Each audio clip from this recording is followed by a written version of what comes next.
প্রকৃতির অপরূপ সৌন্দর্যের সাথে সময় কাটাতে সবারই ভালো লাগে। দৈনন্দিন মানুষের কর্মব্যস্ততার মাঝে সপ্তাহে শেষ হুটহাট করে একদিনের ছুটিতে অনেকেরই ঢাকার কাছে দিনে গিয়ে দিনে আসা যায় এমন একটি পার্ক। অল্প সময় অল্প খরচে ঘুরে আসা যায়। এর পাশাপাশি সব ধরনের খাবারই খেতে পারবেন। ঘোরাঘুরি করতে চাইলে, মনকে ফ্রেশ করতে চাইলে চলে আসতে পারেন ঢাকার খুবই কাছে কেরানীগঞ্জে অবস্থিত Sharif food court and dream park. চলেন আমরা কিভাবে গেলাম, কত টাকা খরচ হল, সব জানতে হলে দেখতে থাকেন আজকের ব্লগটি। অবশ্যই ভালো লাগলে লাইক, কমেন্ট, শেয়ার করবেন এবং আমার চ্যানেলটিকে সাবস্ক্রাইব করবেন। তো হ্যালো এভরিওয়ান, আসসালামু আলাইকুম। আমরা রেডি হয়ে বেরিয়ে পড়লাম। দেখতেই পাচ্ছেন সিঁড়িতে আছি অলরেডি। তো যদি আপনারা যেতে চান এত সুন্দর একটি পার্কে, তাহলে অবশ্যই মিস করবেন না, সম্পূর্ণ ভিডিওটি দেখতে থাকেন। আমরা কিভাবে গেলাম, কত টাকা খরচ হলো আমাদের। তো আমরা সিঁড়িতে নামছি, আমি সাথে যাচ্ছি আমার বড় ভাবি, আমি, আমার বড় ভাইয়া আর বাতিজিরা বাস্তারা।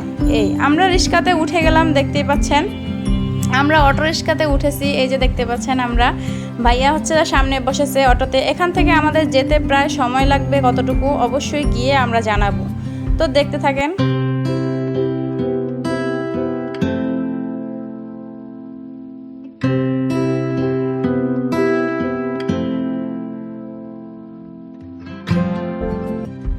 আমরা প্রায় কাছাকাছি চলে এসেছি। আমরা মেন গেট দিয়ে ঢুকার শুরুতেই আপনি পেয়ে যাবেন গাড়ি রাখার অপশন। আপনি যদি আপনার পার্সোনাল গাড়ি নিয়ে আসেন, আপনি পার্কিং করতে পারবেন, সেই ব্যবস্থাও আছে। জেনে রাখা ভালো যে Sharif food court and dream park সপ্তাহে 7 দিনই খোলা থাকে, সকাল 11টা থেকে রাত 9টা পর্যন্ত। সাপ্তাহিক কোনো বন্ধ নেই, সো আপনি সপ্তাহে যে কোনো দিন আসতে পারেন। এটাই হচ্ছে Sharif food court and dream park. এটার ভিতর দিয়ে গেলে আপনি খুবই সুন্দর সুন্দর দৃশ্য দেখতে পারবেন। তো আমরা এখন টিকিট কেটে নিব। তো এটার বাম পাশে আছে হচ্ছে টিকিট কাউন্টার। 3.5 ফিটের উপরে হলে অবশ্যই টিকিট সংগ্রহ করতে হবে। 3.5 ফিটের নিচে হলে টিকিট লাগবে না।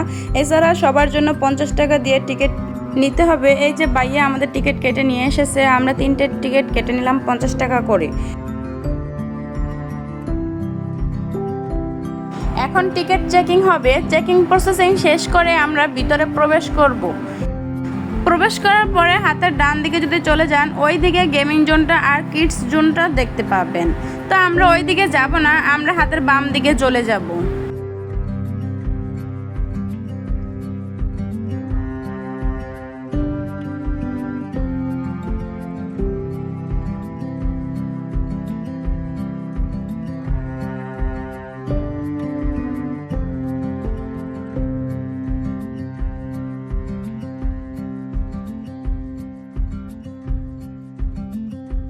তো দেখতে পাচ্ছেন এসেই ভাবি ফটোশ্যুট করা শুরু করে দিয়েছে।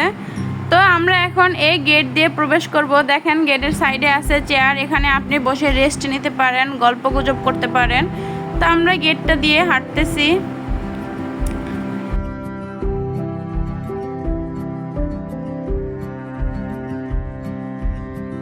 ফুড কোর্ট এরিয়ার সামনে আপনারা পেয়ে যাবেন বেশ কিছু দোল খাওয়ার জন্য দোলনা।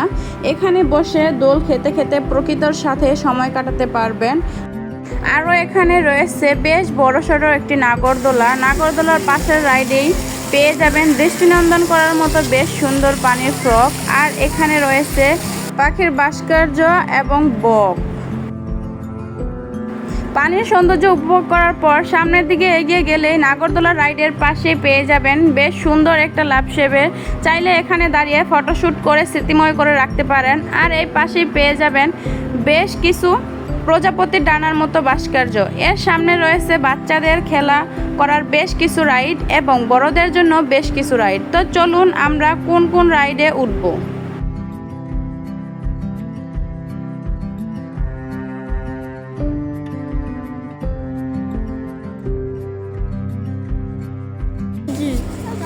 এই যে আমরা একটা প্যাকেজ নিলাম। এখানে আমরা 10টার প্যাকেজ নিয়েছি 650 টাকা দিয়ে। তো এতে প্যাকেজটা কিনলে কি হয়, ভালো হয় আর কি। তো এই জন্য আমরা 10টা প্যাকেজ নিয়ে নিয়েছি। রাইড আছে 80 টাকা করে। তো আপনি যদি এই 80 টাকার রাইডগুলো একটি প্যাকেজ নিয়ে নেন তাহলে ভালো হবে। 650 টাকায় আপনি 10টি রাইড পাবেন। তো 10টির ভিতরে হচ্ছে 2টা আপনি ডেঞ্জার রাইড পাবেন, যেগুলো হচ্ছে যে 120 টাকা করে, ওগুলো আপনি 80 টাকার ভিতরে পাচ্ছেন। তো আমরা দেখেন এটা আমরা উঠে গেছি, এটাও কিন্তু 80 টাকার। তো আমরা ওই প্যাকেজে থেকে এখন একটি রিসিট কাটবে আর একটি রাইডে আমরা উঠবো। তো এখান থেকে এই যে রাজমণি উঠে গেছে।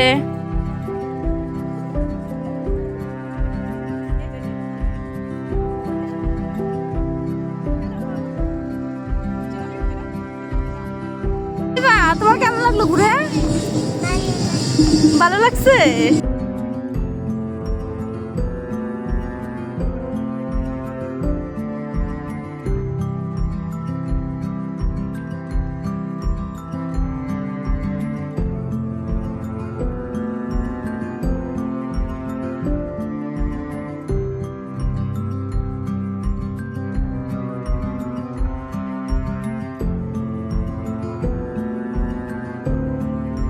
শরীর স্বাভাবিক ফিলিং পার্কে আপনাদের বিনোদনের জন্য প্রত্যেকটি রাত চালু রয়েছে। আপনারা রাতগুলি হ্যাঁ দেখি, এই যে দেখেন কত সুন্দর এক একটাই। আমরা উঠবো যে এটা, এই যে আমি এটার ভিতরে উঠছিলাম।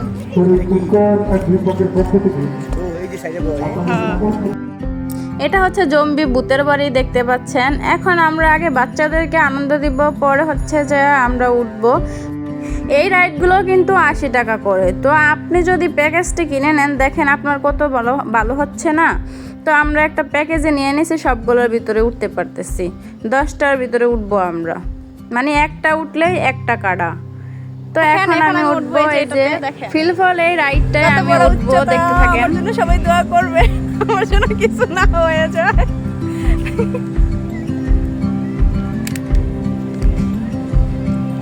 আমার সত্যি ভয় লাগতেছে, আমি কি করবো আমি বুঝতে পারতেছি না।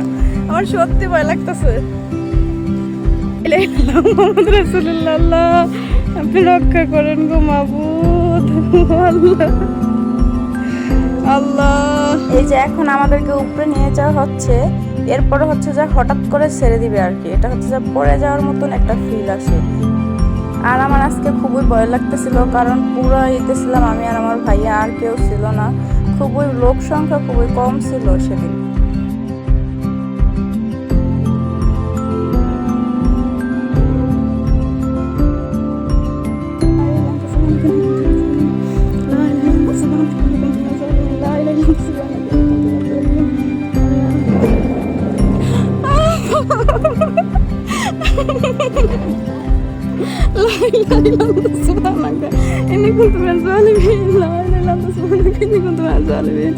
Allah Allah go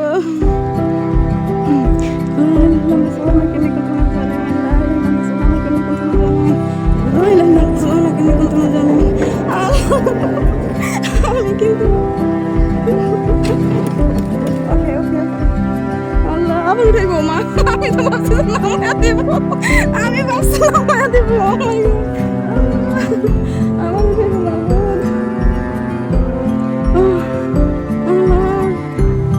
আল্লাহ, আমি ক্যামেরার দিকে তাকাইতেছি না, আমার খুবই ভয় লাগতেছে। আমি ক্যামেরার দিকে তাকাইতে পারতেছি না।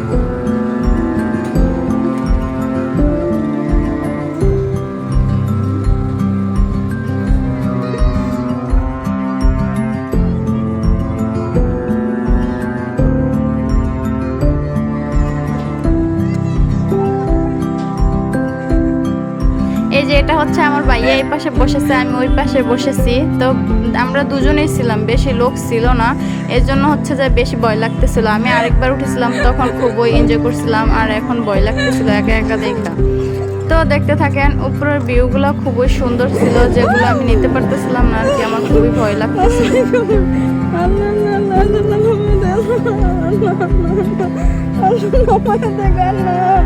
আমি আর উঠতে চাই না, আমি উঠতে চাই না। নামায়া দেখ আমার এবার, এবার আমার নামায়া দেখ আল্লাহ, আমার এবার নামায়া দেখ, আমি আর উঠতে চাই না।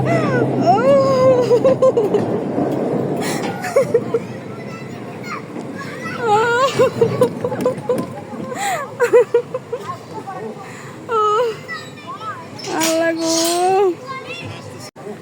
আল্লাহ, প্রতিবার ভাবে যে আর উঠবো না, কিন্তু আবার ইচ্ছা করে উঠতে ছিল না। আমি বেঁচে আছি সবার দোয়ায়। আল্লাহ ভাইয়া উঠছিল এই পাশে আমি উঠছিলাম ওই পাশে আর কি। কেমন লাগছে আপনার অনুভূতি কি? আর দুকবুক করে আল্লাহ, খুবই সুন্দর একটা দাঁড়াইছে। রোলার কোস্টারে আর রেঞ্জার যে রাইডারটা ছিল ওগুলোর ভিতরে আমার ওঠার খুবই ইচ্ছা ছিল, কিন্তু আমি উঠতে পারিনি, আপনাদেরকে দেখাতে পারিনি। আমার সাথে যদি আর একজন লোক বসতো না তাহলে আমি হস্টেলে উঠতাম, কিন্তু আমার একা একা খুব ভয় লাগতেছিল, এই জন্য আমি উঠতে পারিনি। ভাইয়াকে বলছে, ভাইয়া বলছে না আমার ওইটার ভিতরে উঠেই পুরো আমার হার্ট পুরো মনে হয় যে অ্যাটাক হয়ে যাবে, আমি এটার ভিতরে উঠতে পারবো না। তার জন্য সরি গাইস, আমি উঠতে পারলাম না, কিন্তু আমি গেলে উঠবো উঠবো উঠবো। আরেকবার যদি আমি যাই তাহলে উঠলে না আমরা দুইজন আমি আর ভাবি উঠবো এটাতে। আমার তো ভয় লাগে, আমার মাথা ঘুরে এটাতে উঠলে আর কি। যদিও ভিডিও করেন আল্লাহ, আমি এত এত মানুষ উঠতেছে, আমার ভয় লাগতেছে, আমার অনেক ভয় লাগতেছে, অনেক অনেক উঠতেছে। ভাবি তো ভয় উঠতেই চলেছে। ভাবি আপনার কেমন লাগতেছে? ভাবি এখন বলতেছে যে ভালো লাগতেছে, কিন্তু আসলে ভাবি অনেক ভয় পেতেছে। বলতেছে যে আমার নামাজে মানে ভাইয়ারা উঠাইতে বলছে যে আমার নামাজে তোমার ভাইয়ারা উঠাবে। আমি বলছি না তুমি বসে থাকো, সবাই উঠতে। কত কত মানুষ উঠছে দেখেন, কত মানুষ দেখেছেন, কত কত মানুষ উঠছে আর উনি ভয় পেতেছে। আমিও ভয় পাচ্ছি, কারণ আমার ভয় পাওয়ার কারণ আছে। আমি ভয় পেতেছি হচ্ছে যে মাথা ঘুরানোর জন্য, কারণ এটা ঘুরবে, ঘুরলে তো মাথা ঘুরাবে। এখনো উঠতেছে, এখন মানুষ উঠতেছে। দেখেন ভাইয়া উঠতে পারতো, যদি আলি ভাই ঠিক মতো থাকতো। দেখেন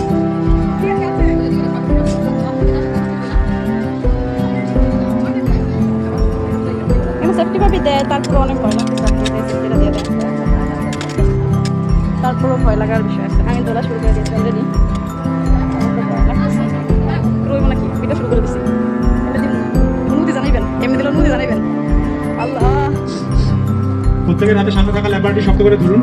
রাইট চালু অবস্থায় সিট বেল্ট করবেন না, জামা বদল করবেন না। রাইটটি সম্পূর্ণ বন্ধ না হওয়া পর্যন্ত রাইট থেকে কেউ নামবেন না। রাইটটি চালু হচ্ছে। ভিডিও না করলেই ভালো তো ভাবি।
রিয়াকশনগুলো দেখাতে পারতেছি না আর কি।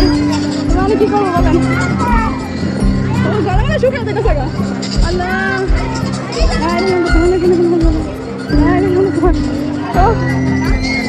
আর মাথাগুলো বলতে ভাবি আলিফা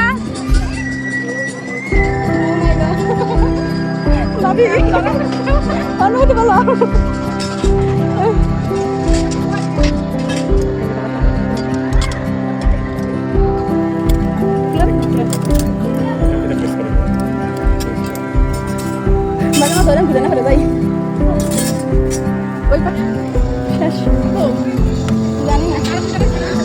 এগুলোর ভিতরে উঠেও আমাদের 3টে আরোই বাকি ছিল, তার জন্য আমরা উঠে গেলাম এই যে এটার ভিতরে 3 জনে। তো এটার ভিতরে উঠে আমরা যাচ্ছিলাম যে তাড়াতাড়ি শেষ করে দিতে, নয়তো আমরা যদি আমার সাথে আরেকজন থাকতো তাহলে আমি ওই যে রোলার কোস্টারগুলোর ভিতরে উঠতাম। আমার ওগুলোর ভিতরে উঠতে খুবই মন চাইতেছিল, কিন্তু আমি উঠতে পারলাম না, কারণ কোন লোকই ছিল না যে ওটার ভিতরে উঠবে।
দা এই যে হ্যাঁ এসে বড়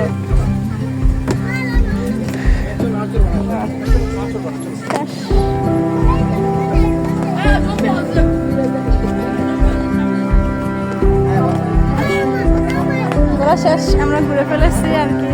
এখন আমরা এখান থেকে বেরিয়ে যাব। রাগ করতেছে, আসলে রাত হয়ে গেছে, আমাদের এদিক থেকে অনেক দূরে যেতে হবে, এজন্য তো এখন আমরা বেরিয়ে যাব। আচ্ছা, আমি বলতে ভুলে গেছিলাম, আমাদের আসতে কতক্ষণ সময় লেগেছিল। আমাদের আসতে সময় লেগেছিল 1 ঘন্টা, আর আমাদের অটো ভাড়া নিয়েছিল 270 টাকা। তো এখন আবার আমরা চলে যাব, কারণ আমাদের আসতে 1 ঘন্টা সময় লেগেছে, যেতেও হয়তো 1 ঘন্টা সময় লাগতে পারে। তার জন্য আমার ভাইয়ারা আবার দেশে চলে যাবে, এই জন্য হচ্ছে যা তাড়াতাড়ি করে আমরা এখন বেরিয়ে পড়লাম। এই যে দেখেন,